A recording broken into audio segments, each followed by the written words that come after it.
Consider W is equal to IZ plus 1, where W and Z belong to a set of complex numbers. Find W when Z is equal to, that's easy. First part is very simple.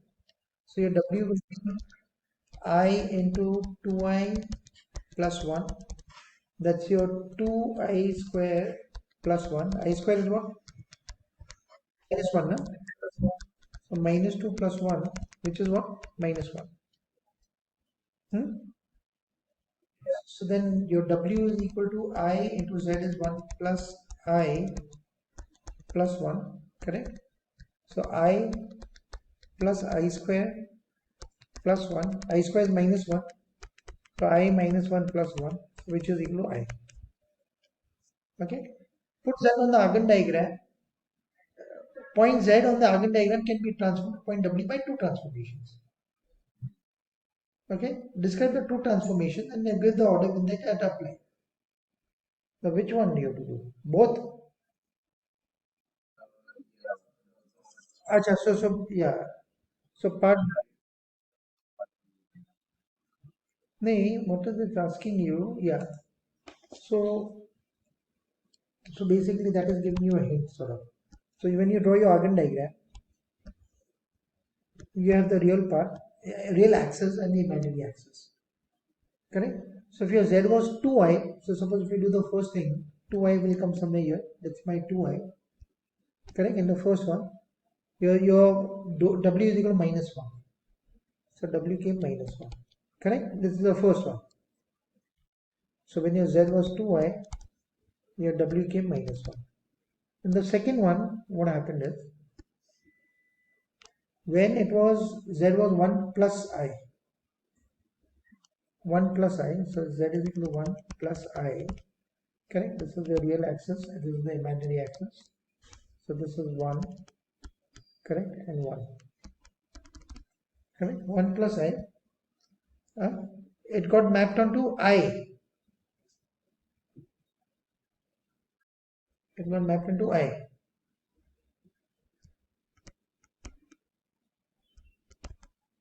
So this part got mapped here, correct? This part got mapped here. So when point Z on the Argand diagram can be transformed to point W by two transformation. Okay, what happens when you multiply by I basically?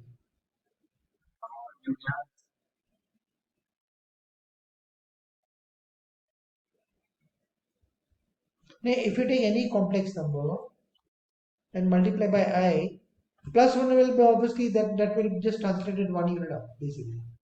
What happens when you multiply by I? That's the key thing. Two transformation or is that? Now this is not giving you any idea because this got from here it came in here. Correct? In the first one, 2I square, so minus 2 plus 1, so minus 1. And in this part, what happened? This got rotated by this and got, okay. If you look at the modulus of this, does it help you?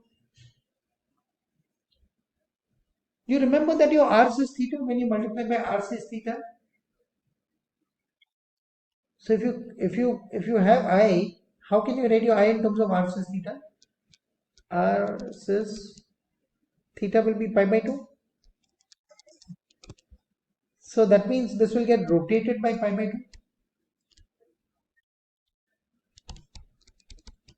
So it should get rotated by pi by 2 and then add 1.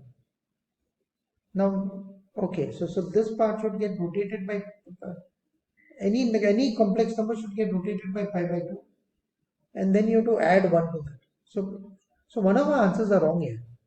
I plus I square is minus 1 I, and rotated by pi by 2, and this is multiplied by.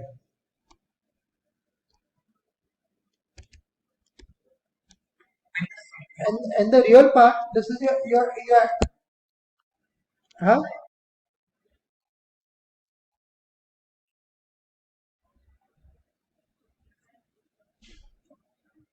Which one?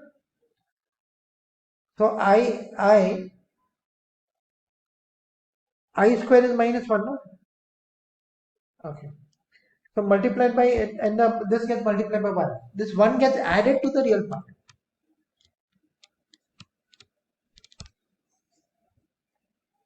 So therefore 1 gets added to the real part. Therefore this is probably happening that way. Correct? So that means if you have 1 plus I, it gets rotated. It gets rotated and then 1 gets added to it. So what will happen is, so there are 2 steps. So the complex number gets rotated clockwise, anti-clockwise. Anti-clockwise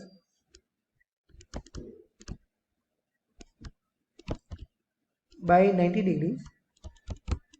Correct? And then 1 gets added to the real part.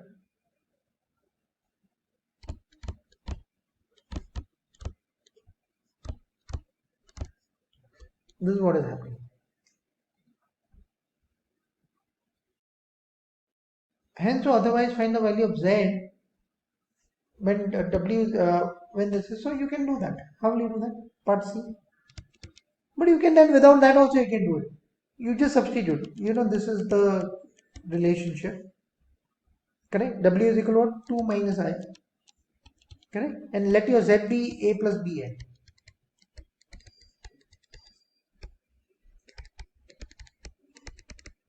You have to find z. Basically, you have to solve for a and b. So you separate the real part and the imaginary part.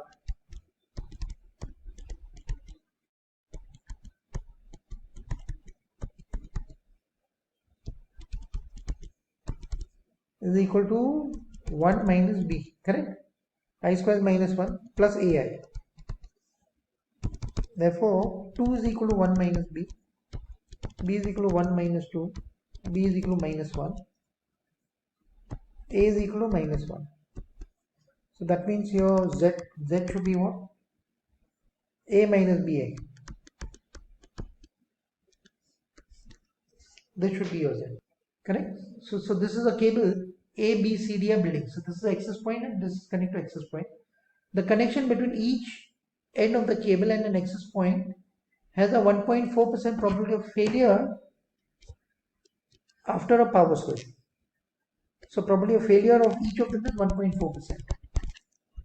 Correct? For the network to be successful, each building in the network must be able to communicate with the other building in the network. In other words, there must be a path that connects any 2 buildings in the network.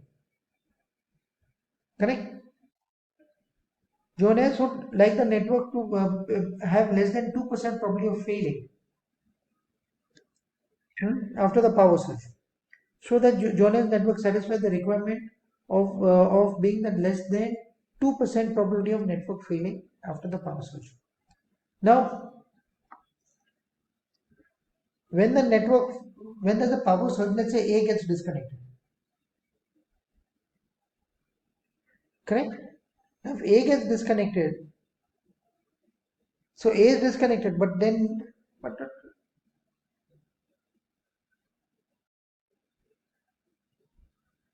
the connection between each end of the queue access point and an access. Yeah, just send me the rest. I'll tell you, if this cable faults, will everybody get an internet connection? All buildings? Which one won't get? All of them will get, correct? Similarly, if this cable faults, all will get, correct? Huh? So now when will a cable fall? Suppose I'm looking at this cable, 2 adjacent connection, one of them doesn't work, correct? So what is the probability that 1.4%, correct? Plus 1.4%, that's how much? 2.8% means either this or this should fault for this connection to fault. So this cable getting fault is 2.8%. Correct? Now what is it? Show that John's network satisfies requirement being less than 2% probability of network failing after a power surge. So when is the network set to fail?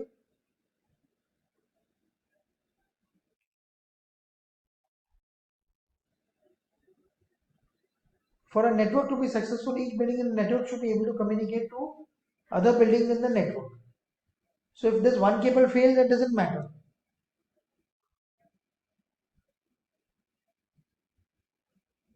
Or both can fail. No? We can also have both can fail here.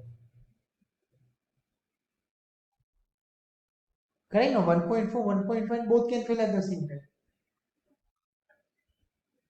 Correct? So minus, what is it? 1.4 into 1.4. They're independent. Correct? So how much is that on your calculator? Just check. So this is the probability that either A or B will fail. 1.4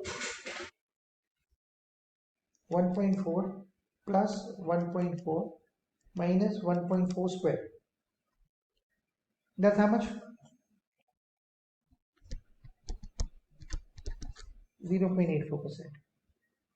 Correct? Now 0.84% is that this will fail. And how many such there are there?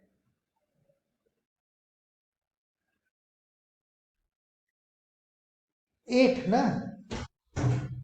So no, cables. 1, 2, 3, 4, 5, 6, 7. Achha, that is also 8. Oh, so 8 cables, correct? And out of 8, binomial, BPD, BPD, correct? BPD and what is that? X is equal to 1. Any one cable can fail, correct? So N is equal to 8 cables, correct? X is equal to 1. Probability of any cable failing is 0.84.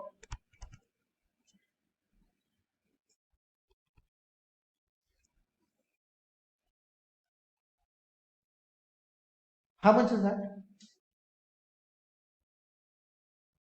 What's the answer? Just check.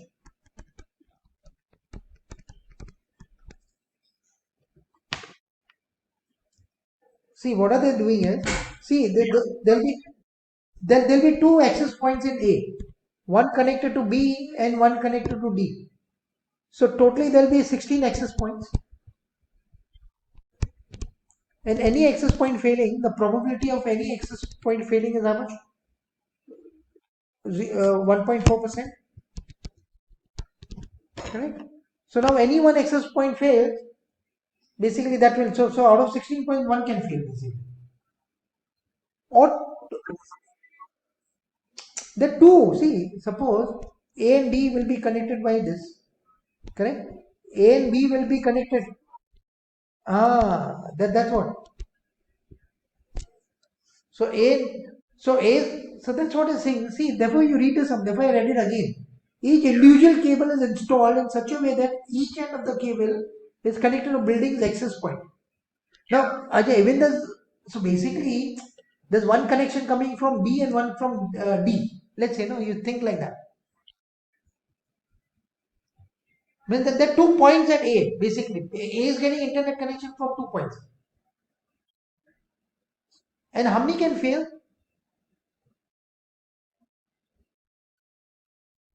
No, out of X will be how many can fail at a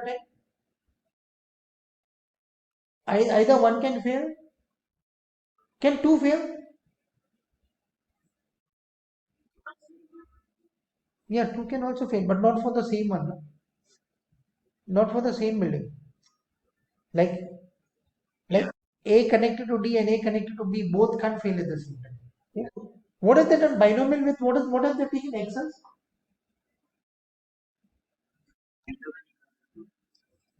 Acha, more than two. Okay.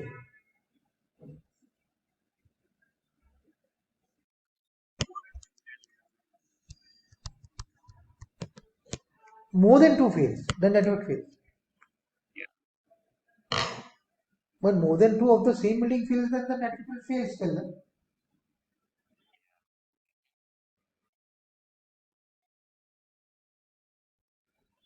Two, correct, greater than or equal to, correct, correct. Two must fail for the connection to go offline. But it's very random, yeah. Very random.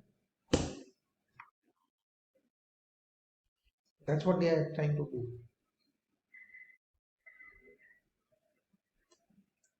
So if you have a power function y is equal to ax raised to n, where x, the variable is in the base, remember that. So when you linearize it, so when you draw this, you'll get some sort of curve. But to linearize it means you want a straight line graph. So when you want a straight line graph, you take logs on both the sides. So it will become log y is equal to log a plus n log x. So you write this as y is equal to mx plus c. So that means if you have, one second, I'll just use that laser pointer. So if you have, on your y-axis if you have log y, on your x-axis if you have log x, correct? So you're plotting log x and log y. Then your n will be the slope. Then the power will be the slope. This becomes the slope of the line. And your log a will be c. So the y-intercept will be log of a. So this is a slope, and this is your log of a is the y-intercept basically. If you have a semi-exponential function, now in an exponential function, your x is in the power. So your a is a number, b is a number, and x is your variable. Your a and n were numbers. Okay, so your a and b numbers, so x is in the power. So then you have to use a semi-log graph. So remember for power function, it's x in the base, you have to use log graph. So now if you take logs on both the sides, log y is equal to log a plus x log b. So again, if you do y is equal to mx plus c, if you compare, your y is log y, correct? Your x is x only because your x doesn't have a log. Your slope, your slope will be log b, correct? And your this is all, this remains the same basically. Your c is this. Your y-intercept is log a. Your y-intercept is log a. Okay. To linearize any power exponential function, ln or log can be used. It will not matter, but use it consistently. You know. Ln or log. Log is to the base 10, ln is log to the base e. If graphs of log and semi-log are given, to decide what model you to use, choose and use the graph with a straight line. If log is a straight line, then it's a power function. Correct? And if semi-log is a straight line, this is an exponential function. Okay, so basically exponential is for semi-log. And your power is mapped to log. That's the whole idea behind this. Correct? So the first one is a log plot. The second one is a semi-log plot. So log plot is there. The second one is semi-log plot. Means you have x in this. So now they're asking you use this plot to suggest the relationship between x and y. Now, is this a straight line? First one log. This is not a straight line. So log is not a straight line. Semi-log is a straight line. So what kind of function will it be? It will be an exponential function. That will be y is equal to a log bx. So now when you convert everything, this is what your interpretation would be. Correct? That means your slope will be ln b. So how do you find slope? You take any 2 points. Now this is not very well given. In IB, they'll give you proper points. Here it's very difficult to read the points, so we just randomly read these 2 points. You get the slope. That slope will be ln b. So ln b is equal to 12 over 7. So b is equal to e raised to this. So basically b is approximately 6 you'll get. And your y-intercept will be ln a. This is your y-intercept. So wherever this graph will cut the y-axis, so now what you can do is you can use the slope and find the equation of a line. And how do you find out the y-intercept? You substitute x as 0, basically. You can do that. You can substitute x as 0. So you put your x as 0 over here. And your whatever the y value you get, that's your y-intercept. Now this y-intercept will be ln A. So that will give you the value of A. Uh, so the force F Newton between two magnets distant d apart is given by this formula. Now what is this? What is the power relationship? Is it power relationship? Uh, yeah, Correct? Definitely a power because this is in the power. It's not raised to x. yeah, Linearize the relationship, so you take logs on both the sides. So ln F is equal to ln K plus n ln D. yeah, The following measurements are given. Use linear regression to find the values of K and N. So this will be the y-intercept and this will be the slope. Correct? You, yeah, you put this on the calculator, put D in the calculator, put F in list 2. Correct? Your list 3 get ln D, list 4 get ln F, and then you get this equation, and then you can just equate them.